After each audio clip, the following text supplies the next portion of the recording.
লাকাদ কানা লাকুম ফি রাসূলিল্লাহি উসওয়াতুন হাসানা। তোমাদের জন্য আল্লাহ রসুলের মধ্যে রয়েছে উত্তম আদর্শ। পৃথিবীর সর্বকালের শ্রেষ্ঠ মহামানবকে, প্রিয় রসুলকে, বিশ্বসভার সভাপতিকে যদি প্রশ্ন করা হয়, সবাই এক বাক্যে বলবে মুহাম্মদুর রাসূলুল্লাহি সাল্লাল্লাহু আলাইহি ওয়াসাল্লাম। মুহাম্মদ শব্দের অর্থই হলো প্রশংসিত। মুহাম্মদ শব্দের অর্থ কি? প্রশংসিত। সে আল্লাহর কাছ থেকে প্রশংসিত হয়েছে। আল্লাহ রাব্বুল আলামিন উত্তম চারিত্রিক বৈশিষ্ট্য হিসাবে ঘোষণা দিয়েছেন সাইয়্যিদুল মুরসালিন জনাব মুহাম্মদ রাসূলুল্লাহি সাল্লাল্লাহু আলাইহি ওয়াসাল্লামকে। সবচাইতে প্রভাবশালী রাজনৈতিকবিদ বলেন, সামাজিক বলেন, আধ্যাত্মিক বলেন, বড় মাফের নেতা বলেন, সব কিছুর ঊর্ধ্বে আমার নবী মুহাম্মদ মুস্তাফা সাল্লাল্লাহু আলাইহি ওয়াসাল্লাম 1978 সালে সমকালীন গণিতবিদ মাইকেল হার্ট এবং ইতিহাসবিদদের নিয়ে 100 জন মানুষের উপর একটি বই রচনা করেছিল, একটি বই লিখেছিল, কিতাব লিখেছিল। যাদের কর্মের দ্বারা, যাদের কাজকর্মের দ্বারা, যাদের চারিত্রিক বৈশিষ্ট্যের দ্বারা মানুষ সবচাইতে বেশি প্রভাবিত হয়েছে, তারা 32টি ক্যাটাগরি ভাগ করে নবী মুহাম্মদ মুস্তাফা সাল্লাল্লাহু আলাইহি ওয়াসাল্লামকে, চূড়ান্ত নবীকে, মুহাম্মদুর রাসূলুল্লাহি সাল্লাল্লাহু আলাইহি ওয়াসাল্লামকে এই তালিকায় 1 নম্বরে রাখতে বাধ্য হয়েছেন। এই বিষয়ে দ্বিমত পোষণ করার কোনো সুযোগ তাদের ছিল না, কারণ সকল ক্যাটাগরিতে তিনি সবার ঊর্ধ্বে। তিনি তার যোগ্যতার বলেই এই স্থান দখল করে নিয়েছিলেন। হার্ট বলেন, আমি একজন খ্রিস্টান হিসাবে যীশু খ্রিস্টকে, ঈসা আলাইহিস সালামকে আমি 1 নম্বরে রাখার জন্য চেয়েছিলাম, কিন্তু যোগ্যতার অভাবে তাকে আমি 1 নম্বরে রাখতে পারি নাই। কারণ যীশু খ্রিস্ট কোনো রাষ্ট্রনায়ক ছিলেন না, কিংবা যোদ্ধা ছিলেন না।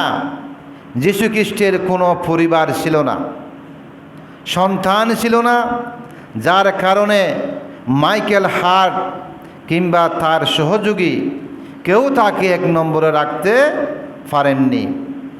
তাই তারা ঘোষণা করেছেন মুহাম্মদ মুস্তাফা সাল্লাল্লাহু আলাইহি ওয়াসাল্লাম সর্বযুগের সর্বশ্রেষ্ঠ মহামানব।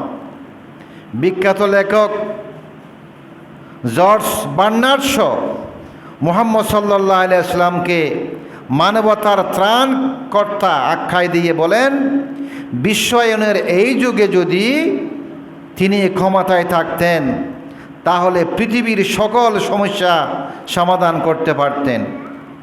এই রকম মহামানব পৃথিবীতে আর জন্ম হবে না। তিনিই একমাত্র সর্বকালের সর্বশ্রেষ্ঠ মহামানব। তিনি হলেন নবী মুহাম্মদ মুস্তাফা সাল্লাল্লাহু আলাইহি ওয়াসাল্লাম। এই ইসলাম বিধান প্রবর্তনে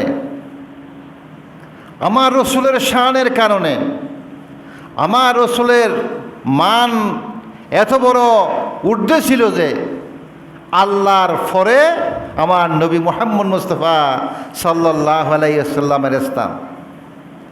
অসংখ্য নবী রাসূলগণ পৃথিবীতে এসেছেন, কিন্তু কেউ আল্লাহর ফরের স্থান অর্জন করতে পারেন নাই। মহানবী সাল্লাল্লাহু আলাইহি সাল্লামকে যদি কেউ বলে সে 570 খ্রিস্টাব্দে মক্কা নগরীতে জন্মগ্রহণ করেছেন, এটা ভুল হবে। 570 খ্রিস্টাব্দে এই মাসে 12 রবিউল আউয়াল আমার নবী সাল্লাল্লাহু আলাইহি সাল্লামকে প্রেরণ করেছেন। কি করেছেন? পাঠানো হয়েছে, প্রেরণ করেছিল। দেখুন, নবী পাক সাল্লাল্লাহু আলাইহি সাল্লাম যখন মক্কা ছেড়ে মদিনায় গেলেন, মদিনার পূর্বের নাম ছিল ইয়াসরিব। কি নাম ছিল? ইয়াসরিব ছিল। আমার নবী সাল্লাল্লাহু আলাইহি সাল্লামের শানের কারণে, আমার নবী মুহাম্মদ মুস্তাফা সাল্লাল্লাহু আলাইহি সাল্লামের মানের কারণে ইয়াসরিব নামটা পরিবর্তন করে মদিনা দেওয়া হয়েছে। কি দেওয়া হয়েছে? মদিনা দেওয়া হয়েছে। এই মদিনা জীবনের শুরুটা ছিল ইসলামের বিধান প্রবর্তনের সময়। মদিনার জীবনের শুরুতেই 622 খ্রিস্টাব্দে 622 খ্রিস্টাব্দে আজানের প্রবর্তিত হয়। এর আগে আজানের মাধ্যমে মসজিদে নামাজ পড়া হতো না। একে অপরজনকে ডাকাডাকি করে নিয়ে আসতো নামাজ পড়ার জন্য। আর 623 খ্রিস্টাব্দে 630 খ্রিস্টাব্দে মহান আল্লাহ রব্বুল আলামিন বাইতুল মুকাদ্দাসের পরিবর্তে বাইতুল্লাহকে কিবলা হিসাবে নির্ধারণ করেছেন, শুধুমাত্র আমার নবীকে সম্মানের কারণে। আমার নবীর মান সম্মান এত বড় ছিল যে বাইতুল মুকাদ্দাস থেকে কিবলা পরিবর্তন করে কোথায় নিয়ে এসেছে? মক্কায় নিয়ে এসেছে। যেহেতু আমার নবী মক্কা নগরীতেই জন্মগ্রহণ করেন। একই বছরে মুসলমানদের জন্য রমজান মাসের সাওম পালনের বিধান প্রবর্তন হয়। এই বছর 3টি উৎসব আল্লাহ নির্ধারণ করে দিয়েছেন। একটি উৎসব গোপন ছিল, আর 2টি উৎসব প্রকাশ্য। তার মধ্যে 2টি হলো ঈদুল ফিতর এবং ঈদুল আজহা। ঈদুল ফিতর এবং কি ঈদুল আজহা, এই ছিল আমার নবী সাল্লাল্লাহু আলাইহি ইসলামের শান এবং মানের কারণে। যেহেতু আল্লাহর নবী জনাবে মুহাম্মদুর রাসূলুল্লাহ সাল্লাল্লাহু আলাইহি ওয়াসাল্লাম, আল্লাহর নবী জনাবে মুহাম্মদ মুস্তাফা সাল্লাল্লাহু আলাইহি ওয়াসাল্লাম যখন রমজান মাস শ্রেষ্ঠ মাস আর রবিউল আউয়াল মাস হলো সর্বশ্রেষ্ঠ মাস। 3টি কারণে, লাইলাতুল কদরের কারণে, লাইলাতুল কদরের দিন কোরআন নাজিল হয়েছে। এই কারণে এই দিনকে আল্লাহ রব্বুল আমিন সম্মান করে দিয়েছেন এবং পুরা মাসকে আল্লাহ রব্বুল আমিন দামি করে দিয়েছেন। আর 12 রবিউল আউয়ালকে লাইলাতুল মৌলুদি মুস্তাফা বলেছেন। এই কারণে রবিউল আউয়াল সর্বশ্রেষ্ঠ মাসে পরিণত হয়েছে। আল্লাহ রব্বুল আমিন আমার নবী জনাব মুহাম্মদুর রাসূলুল্লাহ সাল্লাল্লাহু আলাইহি ওয়াসাল্লামের উপর এই যে কদরের রাত্রে কোরআন নাজিল যখন ঘোষণা হয়েছে, এর কারণে এই মাসকে সম্মান করেছেন। এবং আমার নবী এই মাসে 12 রবিউল আউয়াল যখন পৃথিবীতে এসেছেন, পৃথিবীতে প্রেরিত হয়েছেন। সুতরাং কিয়ামত পর্যন্ত সকল দিবসকে, সকল মাসকে আল্লাহ রব্বুল আমিন দামি বলে দিয়েছেন। সুবহানাল্লাহ। কোরআন হলো রাহমাতুল লিল মুসলিমিন, মুসলমানদের জন্য, আর অমুসলিমদের জন্য হলো হেদায়েত স্বরূপ। আর যিনি রাহমাতুল লিল আলামিন মুহাম্মদ মুস্তাফা সাল্লাল্লাহু আলাইহি ওয়াসাল্লাম, তিনি যে 12 রবিউল আউয়াল পৃথিবীতে এসেছেন, এই কারণে আমার নবী সাল্লাল্লাহু আলাইহি ওয়াসাল্লামকে শান মান এত উপরে নিয়ে গেছেন, যার কারণে কেবলা পর্যন্ত পরিবর্তন করে দিয়েছেন। এর আগে আমাদের কেবলা ছিল বাইতুল মুকাদ্দাসের দিকে। আমার রসুলের কারণে কেবলা পরিবর্তন করে আমাদের কেবলা বাইতুল্লাহ, আল্লাহর ঘরের দিকে আমার নবীকে প্রেরণ করা হয়েছে। যা আবিষ্কার করবে কিয়ামত পর্যন্ত আমার নবীর শানের কারণে। আমার নবীর বয়স 63 বছর, কিয়ামত পর্যন্ত সকল মানুষের বয়স হবে 63 বছর। কিয়ামত পর্যন্ত সব বিজ্ঞানীরা কোরআনের কাছে ভিক্ষুকের মতো দাঁড়িয়ে থাকবেন। নোবেল পুরস্কার বিজয়ী বিখ্যাত পদার্থ বিজ্ঞানী আলবার্ট আইনস্টাইন বলেছেন, কোরআন ছাড়া বিজ্ঞান পঙ্গু, আর মুহাম্মদ সাল্লাল্লাহু আলাইহি ওয়াসাল্লাম এর আদর্শ ছাড়া সকল মানুষের জীবন পঙ্গু। সুবহানাল্লাহ। সকল মানুষের জীবন পঙ্গু। আমার নবীর কি ছাড়া? আমার নবীর চরিত্র ছাড়া, আমার নবীর জীবনী ছাড়া সকল মানুষ পঙ্গু হয়ে যাবে। এজন্য বলা হয়েছে দরুদ ও সালাম সব সময় দেওয়া যায়। এজন্য আমার রসুলকে সালাম দিতে হবে, আমার রসুলের উপর দরুদ পড়তে হবে। যেহেতু আল্লাহ রব্বুল আলামিন শুধুমাত্র 60টি জায়গায় 60 স্থানে দরুদ না পড়ার জন্য নিষেধ করেছেন। কয় স্থান? 7 স্থান মনে রাখবেন। দরুদ না পড়ার জন্য নিষিদ্ধ স্থান হলো 60টি। এক নম্বর হলো পায়খানা করার সময়, পেশরাব করার সময়, হুসুট খাওয়ার সময়, কোনো আশ্চর্য জিনিস দেখার সময়, পশু জবাই করার সময়, স্বামী স্ত্রী মিলনের সময় কি করা যাবে না? দরুদ শরীফ পড়া যাবে না। আর সব সময় আমার নবীর ওপর দরুদ শরীফ পড়তে হবে, আমার নবীকে সালাম দিতে হবে। আমার নবীকে যদি আপনি সালাম না দেন, আমার নবীর ওপর যদি আপনি দরুদ না পড়েন, আপনি যত ধরনের ওলি হোক, আপনি যত ধরনের ফির হন, মশায়েখ হন, যত ধরনের এবাদতকারী হন, আপনার কোনো এবাদত আল্লাহ রাব্বুল আলামিন কবুল করবেন না। মনে রাখবেন, আমরা বিআইপি উম্মত, বিনা দরখাস্তই আমরা আল্লাহর নবী হয়েছি, আল্লাহর বান্দা হয়েছি তা না। আল্লাহ রাব্বুল আলামিন আমাদেরকে পৃথিবীতে পাঠার সময় বায়োমেট্রিক দিয়ে পাঠিয়েছে, আমাদের কাছ থেকে টিপসই নিয়েছেন। শুধুমাত্র দেওয়া হয়েছে স্বাধীনতা, আপনার যা মন চায় তাই করতে পারবেন, স্বাধীনতা দিয়েছে। আল্লাহ রাব্বুল আলামিন অসংখ্য হালাল জিনিস সৃষ্টি করেছেন, হারাম জিনিস সৃষ্টি করেছেন, মিষ্টময় নগণ্য। আর আমরা নবীর শাফায়াত ছাড়া কেউ বেহেশতে যাইতে পারবে না। আমার নবীর শাফায়াত ছাড়া কেউ বেহেশতে যাইতে পারবে? কখনো না, কখনো সম্ভব নয়। সুতরাং আমার নবী যা আদেশ দিয়েছেন, যা নিষেধ করেছেন, তা আমাদেরকে অক্ষরে অক্ষরে পালন করতে হবে, আমাদেরকে অক্ষরে অক্ষরে পালন করতে হবে। যেহেতু আমার নবী সাইয়্যিদুল মুরসালিন, বিশ্বসভার সভাপতি। বিশ্বসভার কি সভাপতি? জনাবে মুহাম্মদুর রাসূলুল্লাহি সাল্লাল্লাহু আলাইহি ওয়াসাল্লাম।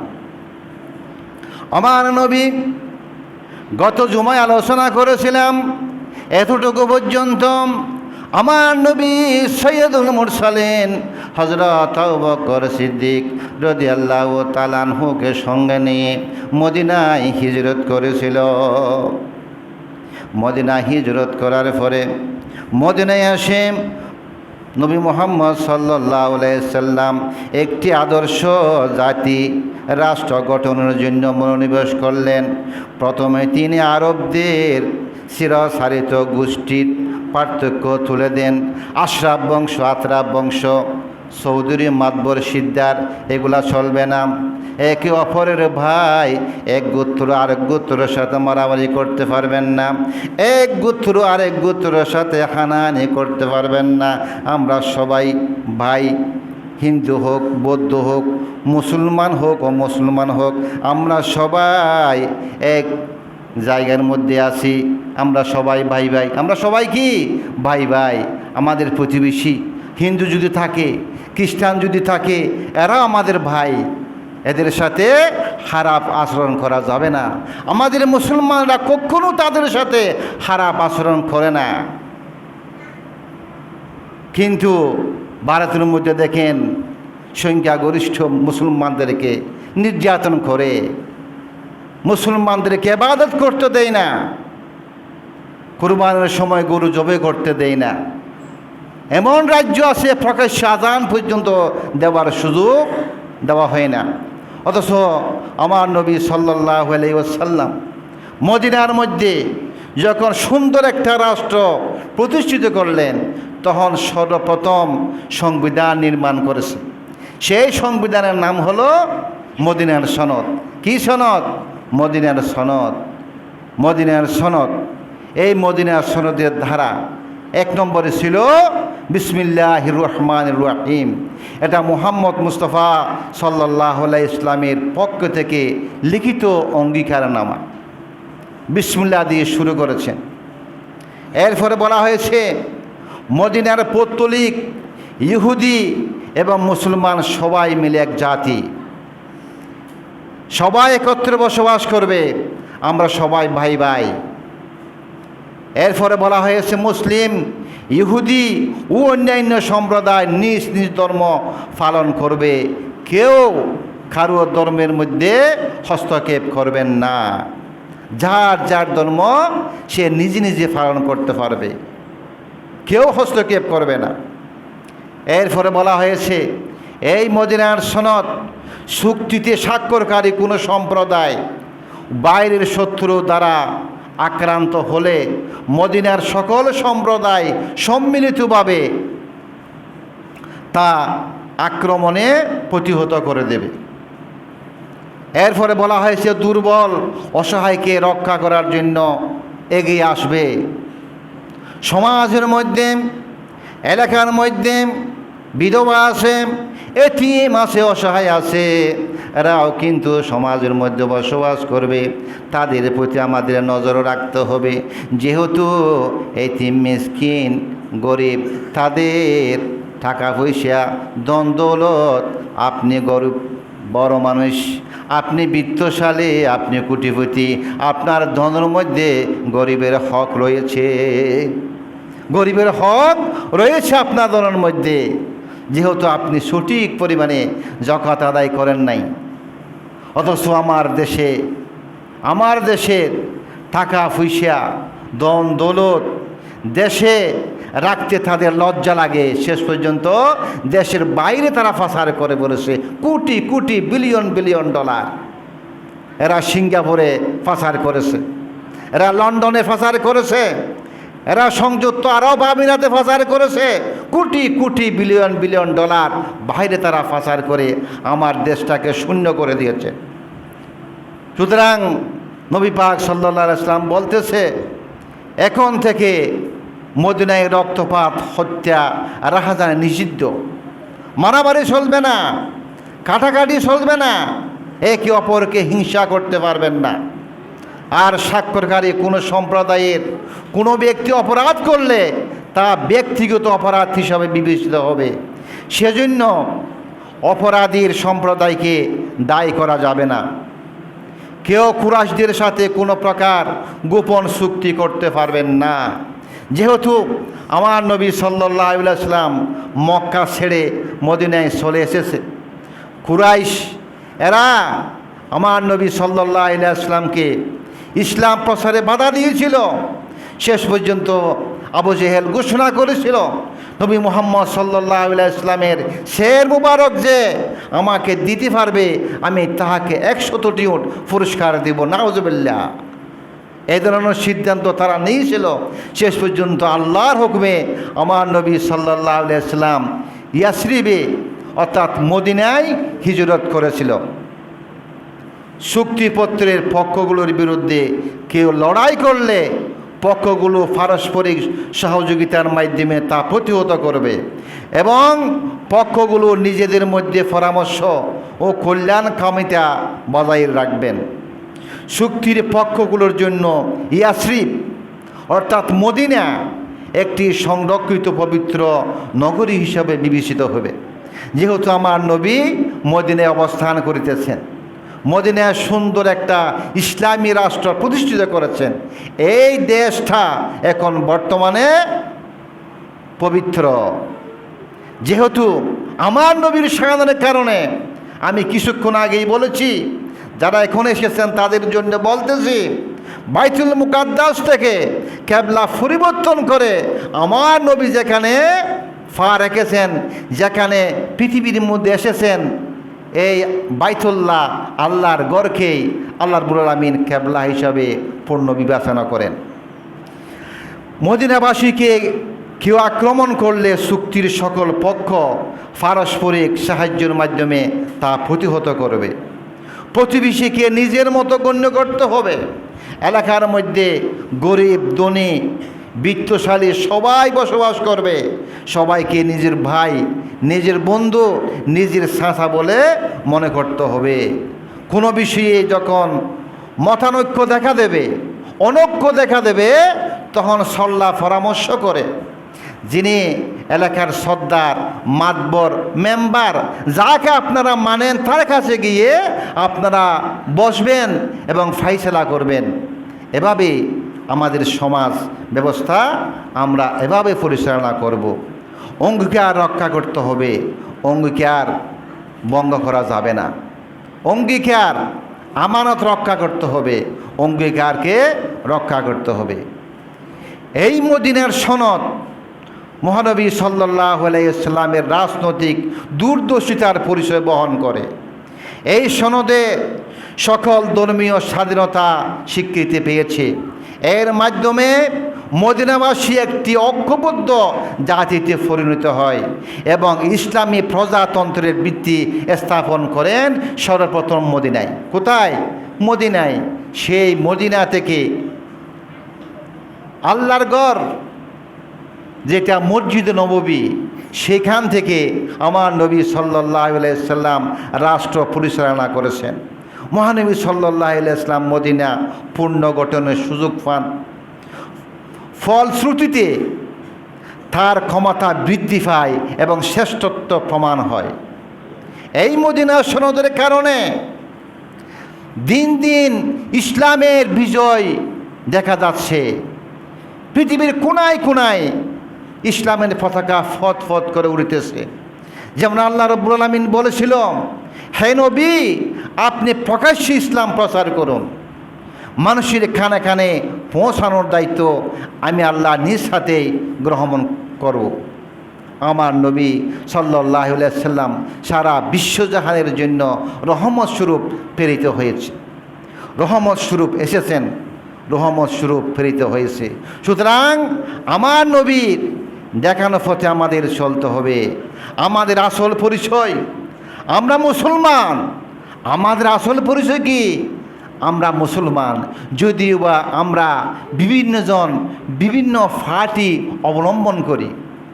আওয়ামী লীগ, বিএনপি, জাতীয় পার্টি, সুন্নি, শিয়া, ওয়াহাবি, সালাফি, হানাফি, আহলে হাদিস, মাইজবান্ডারি, ফুলতরি, ফুলফুরি, আটরাশি, এগুলো আমাদের পরিচয় নয়। আমাদের আসল পরিচয় হলো আমরা মুসলমান। আমরা কি? মুসলমান। আমরা মুসলমান জাতি, আমরা সর্বশ্রেষ্ঠ জাতি। এবং আমার নবী সাল্লাল্লাহু আলাইহি সাল্লাম পৃথিবীতে এসেছেন হানিফ গোত্রের মধ্যে। হানিফ অর্থ হলো যারা আল্লাহকে ভালোবাসে। যারা কাকে ভালোবাসে? আল্লাহকে ভালোবাসে, তাদেরকে হানিফ বলা হয়। আমার রসুলের বাবার নাম ছিল আব্দুল্লাহ। কি নাম ছিল? আব্দুল্লাহ। আব্দুল্লাহ মানে হলো আল্লাহর গোলাম। আল্লাহর গোলাম। যে সমস্ত আলেমেরা বলেছে নবী মুহাম্মদ মুস্তাফা সাল্লাল্লাহু আলাইহি ওয়াসাল্লাম 40 বছর বয়সে নবুয়ত পেয়েছে, 40 বছরের আগে তার চরিত্র আমলগুলা আমরা আমল করব না। নাউজুবিল্লাহ। আমার নবী নিষ্পাপ ছিল। আমার নবী সাল্লাল্লাহু আলাইহি ইসলাম সম্পর্কে মহান রব্বুল আলামিন নিজেই বলেছেন যে আমার নবী হলো আপনাদের নবী, আমার হাবিব জনাব মুহাম্মদ মুস্তাফা সাল্লাল্লাহু আলাইহি ওয়াসাল্লাম তিনি হলো ফুত পবিত্র। তিনি কি পবিত্র, এমন পবিত্র আর পৃথিবীতে কোনো মানুষকে আল্লাহ রাব্বুল আলামিন সৃষ্টি করেন নাই। আল্লাহ রাব্বুল আলামিন বলেন, লাকাদ কানা লাকুম ফি রাসূলিল্লাহি উসওয়াতুন হাসানা, তোমাদের জন্য আল্লাহ রাসূলের মধ্যে রয়েছে উত্তম আদর্শ। উত্তম আদর্শ আল্লাহ রাসূলের মধ্যে, এটা স্বয়ং আল্লাহ নিজেই ঘোষণা করেছেন এবং বলেছেন আমার নবী যা দে তোমরা তা গ্রহণ করো। আমার নবী যা দে, যা প্রচার করে তোমরা কান দিয়ে শোনো। সারা জাহান থেকে যখন মানুষ হজ করার জন্য মক্কা শরীফে যায়, আবু জেহেল দাঁড়িয়ে বলতেছে, ওই দেখা যায় একজন পাগল, তার নাম মুহাম্মদ, তোমরা তার কাছে যাইবা না, তার কাছে তোমরা যাইবা না, সে কি যেন কথা বলে। তখন মানুষ বলতেছে ঠিক আছে, মানুষের পাগলেরও দেখার একটা কিউরিটিসি আছে, আঙ্গুল ঢোকা দিয়ে খানের মধ্যে হলো সেখানে যায়। যাওয়ার পরে দেখা গেছে আমার নবী মুহাম্মদ মুস্তাফা সাল্লাল্লাহু আলাইহি ওয়াসাল্লাম যে সুন্দর ভাষণ দিচ্ছে, যে সুন্দর কথাগুলা বলছে, তখনই বলছে, হে আবু জাহেল তুমি মিথ্যুক, তুমি বড় মিথ্যুক, তুমি কেন এরকম মিথ্যা বলেছ? আমার নবী জনাবে মুহাম্মদুর রাসূলুল্লাহ সাল্লাল্লাহু আলাইহি ওয়াসাল্লাম কোনো জাদু করেছিলেন না, হিপনোটাইজ করে, মেথমেটিজিয়ান করে মানুষকে দিনের পথে আনেন নাই। দিনের পথে মানুষকে এনেছে সেটা হলো কোরআন শরীফ। সেটা কি? কোরআন শরীফ, আল্লাহর কালাম। এই আল্লাহর কালাম এর কারণে মানুষ দিনের মধ্যে এসেছেন এবং যত জাতি আছে পৃথিবীর মধ্যে সবচাইতে উৎকৃষ্ট জাতি হলো মুসলমানরা। মুসলমানরা হলো কি সবচাইতে উৎকৃষ্ট জাতি। আল্লাহ রাব্বুল আলামিন বলেন, ওয়ামা আতাকুমুর রাসূলু ফাখুযুহু ওয়ামা নাহাকুম আনহু ফান্তাহু। হে বিশ্ববাসীরা, আমার নবী তোমাদের যা দেন তা তোমরা গ্রহণ করো, আর তোমাদেরকে যা নিষেধ করে তা থেকে তোমরা বিরত থাকো, তা থেকে তোমরা বিরত থাকো। আমি কিছুক্ষণ আগেই বলেছিলাম, এই পৃথিবীর সর্বকালের সর্বশ্রেষ্ঠ মহামানব সাইয়্যিদুল মুরসালিন জনাব মুহাম্মদুর রাসূলুল্লাহ সাল্লাল্লাহু আলাইহি ওয়াসাল্লাম, আমার নবী সাল্লাল্লাহু আলাইহি ওয়াসাল্লাম সম্পর্কে 1978 সালের সমকালীন গণিতবিদ মাইকেল হার্ট যে একটা বই সারা বিশ্ববাসীর কাছে উপস্থাপন করেছে, এই বইয়ের মধ্যে বার্নার্ড শ সহ এরা 100 জন মানুষের উপর গবেষণা করেছে। 32টি ক্যাটাগরির মধ্যে তারা গবেষণা করে নবী মুহাম্মদ মুস্তাফা সাল্লাল্লাহু আলাইহি ওয়াসাল্লামকে আমার নবীর পৃথিবীতে আবির্ভাব হওয়ার পর থেকে কিয়ামত পর্যন্ত সর্বকালের সর্বশ্রেষ্ঠ মহামানব হিসাবে ঘোষণা করেছেন। আমি কি মিথ্যা বলেছি? আপনারা গুগলের মধ্যে সার্চ দিবেন, আপনারা গুগলের মধ্যে দেখবেন সর্বকালের সর্বশ্রেষ্ঠ মহামানব কে? নবী মুহাম্মদ মুস্তাফা সাল্লাল্লাহু আলাইহি ওয়াসাল্লাম। সুতরাং আমার নবীর উপর দুরূদ পড়তে হবে, সালাম দিতে হবে। যেহেতু সালাম দেওয়ার জন্য, দুরূদ পড়ার জন্য আল্লাহ রাব্বুল আলামিন নিজে নির্দেশ দিয়েছেন। মনে রাখবেন, আমরা ভিআইপি উম্মত। আমরা কি ভিআইপি উম্মত? যে রসুল না হলে পৃথিবী সৃষ্টি করা হতো না। আল্লাহ রসুলকে সৃষ্টি করা হয়েছে সবার আগে এবং ফাটানো হয়েছে সবার পরে। নবী মুহাম্মদ মুস্তাফা সাল্লাল্লাহু আলাইহি ওয়াসাল্লাম 570 খ্রিস্টাব্দে আমার নবী জন্মগ্রহণ করেছে, এটা বললে আমার রসুলকে তাজিম করা হবে না, সম্মান করা হবে না। আমার রসুলকে প্রেরণ করা হয়েছে, আমার রসুলকে কি করা হয়েছে? প্রেরণ করা হয়েছে। ওমা আরসালনাকা ইল্লা রাহমাতাল লিল আলামিন, আমি বিশ্ববাসীর জন্য রহমত স্বরূপ আমি নবী মুহাম্মদ মুস্তাফা সাল্লাল্লাহু আলাইহি ওয়াসাল্লামকে প্রেরণ করেছি। এখানে জন্মের কোনো কথা আছে? নাই, প্রেরণ করা হয়েছে। আমার নবীকে তো সৃষ্টি করা হয়েছে এই বিশ্বজগৎ সৃষ্টির আগে এবং ফাটানো হয়েছে সবার পরে। এই মাস রবিউল আউয়াল মাস, এই মাস হলো রবিউল আউয়াল মাস। রবিউল আউয়াল মাস আমাদের কাছ থেকে বিদায় নেবে, বিদায় নিচ্ছে এই মাসের কারণে, যেই মাসের মধ্যে আমার নবী সাল্লাল্লাহু আলাইহি ওয়াসাল্লাম পৃথিবীতে এসেছেন। এর কারণে কিয়ামত পর্যন্ত যা উদ্ভাবন হবে, আবিষ্কার হবে আমার নবীর শানের কারণে, আমার নবীর মানের কারণে। সুতরাং আমার নবীকে সালাম দিতে হবে, আমার নবীর উপর দুরূদ পড়তে হবে। যারা সালাম নাই, যারা দুরূদ দেয় না, এরা আল্লাহর বান্দা রসুলের উম্মত দাবি করতে পারবে না। যেহেতু আল্লাহ রাব্বুল আলামিন বলেন সুবহানা রাব্বিকা রাব্বিল ইজ্জাতি আম্মা ইয়াসিফুন ওয়া সালামুন আলাল মুরসালিন ওয়ালহামদুলিল্লাহি রাব্বিল আলামিন। আল্লাহ রাব্বুল আলামিন বলেন আমরা প্রত্যেকজন প্রত্যেক নামাজের পরে মোনাজাতে আমরা এই দোয়াটা করে থাকি। এটা হলো আল্লাহ রব্বুল আলামিনের 30 পারা কালামুল্লাহ শরীফের একটা আয়াত। আল্লাহ রব্বুল আলামিন বলেন পবিত্রতা আমার রবের, মহাসম্মান রবের জন্য যা আরোপ করা হয়েছে এবং শান্তি সালাম আনুগত্য প্রেরিত নবীর উপর মুহাম্মদুর রাসূলুল্লাহি সাল্লাল্লাহু আলাইহি ওয়াসাল্লামের উপর দরুদ এবং সালাম। দরুদ এবং কি? সালাম। এরপরে বলা হয়েছে আলহামদুলিল্লাহি রাব্বিল আলামিন।